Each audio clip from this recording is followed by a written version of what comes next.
Well, welcome back. Just as a fun feature, it's always nice to use on World Population Day, and we encourage our viewers to go on the internet and search for the World Population Calculator. Can you see it there? How interesting is that? How many births today worldwide? How many deaths? Deaths per year, deaths this year, population growth this year, 42,844,400 and going up and up and up and up. Interesting one. We encourage you to go through to look at it as well. Blaine? Yeah, it's very interesting. I was just reading something from the United Nations on World Population Day, and it says here that this day it seeks to focus the attention on the urgency and importance of population issues, which established by the then governing Council of the United Nations Development Programme in 1989. Now get these figures, right? An outgrowth of interest generated by the Day of 5 billion, which was observed on the 11th of July in 1987. 5 billion. Now we're up by, 7 billion or so. So it's just amazing to see those numbers ticking over with regards to the births and deaths around the world. So, yeah, keep it locked into the agenda. We'll try to bring that graphic back up and give you the latest with regards to that. Well, in other news, former Transnet electrical engineer Francis Callard is expected to continue his testimony when the Commission of Inquiry into State Capture resumes this morning in Johannesburg. Our reporter Mbalenhle Mthethwa is in studio with the latest as to what came out. So yesterday, Mbalenhle, we heard from Helen Walsh, and she was talking about Regiment and McKinsey. Yes, so we heard from Helen Walsh, and she was talking about the amount of money that was spent by Transnet during the period starting from 2015 all the way to 2018. And this basically involves a number of transactions. These also include the locomotive transactions, which have featured quite prominently at the State Capture Inquiry, which was the one we know, the three rather. It's the first one is the 95, and the next one is the 100, and the third one is the famous 1065 locomotive acquisition, where we saw costs escalating from 38 billion rand to over 50 billion rand for no apparent reason, and where we've heard that, you know, even the cost escalations were unjustifiable, one, but two, there is reason to believe that, you know, the board was misled in approving those cost escalations, and this the blame is basically put on squarely on Brian Mthethwa, then former CEO Brian Mthethwa's shoulder, saying that he was the one who was basically instrumental in misleading the board by informing them that they did not need to go back to the Ministry of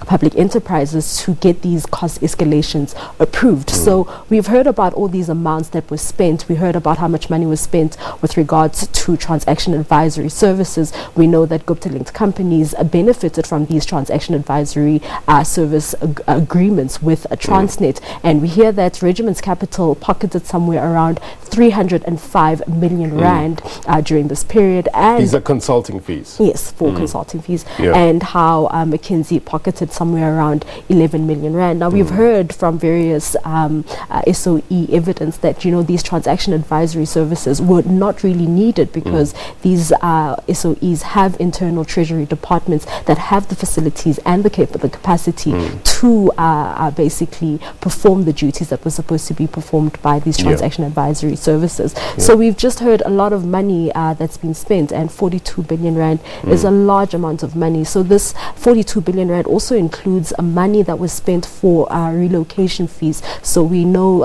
two original equipment manufacturers, one of them being China North Rail, received large sums of money for a supposed relocation from Pretoria to Durban that we know never happened because they'd never really set up shop in Pretoria, and there was nothing really to relocate, and yet monies were paid to these companies for this alleged relocation. So a lot of wasteful expenditure, if we can call it that, but which all of this added up to 42 billion rand. And from your reporting, she provided certain documentation to prove certain claims as well, isn't it? Tell us about that. Yes, she basically, her evidence evidence was basically her providing proof of invoices and the payments that were processed by Transnet to these service providers, you know, and we understand that some of them haven't really quite received, haven't been completely paid from her evidence, but there was one payment that didn't seem to be accounted for. There was no invoice basically to account for that particular payment, but she generally did basically corroborate the invoices with the payments that were made by Transnet to these companies. Then we heard from the former Transnet electrical engineer, Francis Callard. What did he say?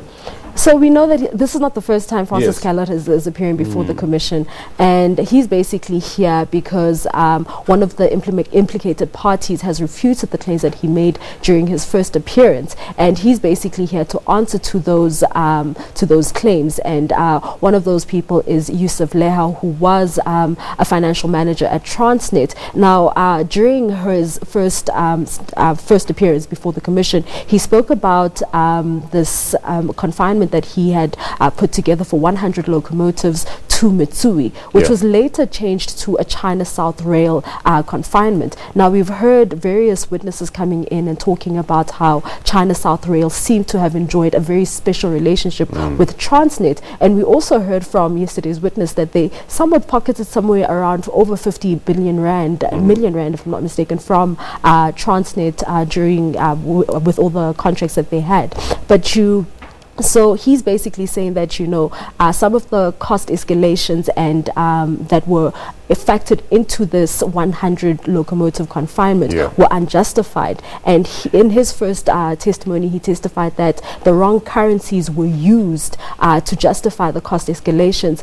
And he's basically, Mbalenhle has come back to basically refute some of the claims and some of the evidence that was given to the commission by Francis Callard. And that's what we're going to be hearing in the next 2 hours, him just responding to, you know, Mbalenhle as well as other implicated parties who have basically written to the commission. So we've been, over the past couple of days, dipping into the various streams of evidence. We have the aviation, Transnet, we've looked at the Waterkloof landing. Where are we in terms of the Transnet stream of testimony? With regards to Transnet, I think these are just the witness that came in yesterday is just one of those witnesses that wasn't able to probably participate when we were still focusing on the Transnet stream. But I think, you know, it's just these witnesses just coming in to tie in the ends and so on, and then move on to other evidence. We understand that, you know, after this, the focus on today will, I mean, the focus on Transnet will only be for the first 2 hours, and then after that, they'll be moving on to other evidence. The Deputy Chief Justice wasn't feeling well yesterday? Yes, so the commission did adjourn a little earlier yesterday during the lunch adjournment, and this was because the Deputy Chief Justice was not feeling well. Is he fine today? We hope so. We hope so. So we'll soon find out. And obviously the Commission is gearing up for the testimony of the former President Jacob Zuma. That's happening next week. Yes, definitely. So can't really say much about that. We have been in communication with the spokesperson, but most of the things that he has had to say have been off the record. He will be coming in to testify just like everyone else, and they're just preparing for that for him to come in and basically give evidence before the Commission. Are they, from what you've spoken about with him, are they expecting anything extraordinary in terms of people gathering outside the Commission next week? Did he say anything with regards to that? No, not really, because I think, and I have to stress this very much, that most of the things that we've spoken to him about is really off the record, but he hasn't really said much, but it's really just... We will not push you to compromise your journalistic ethics. Thank you very much indeed for your reporting. Mbalenhle Mthethwa there covering the Commission, the State Capture Commission.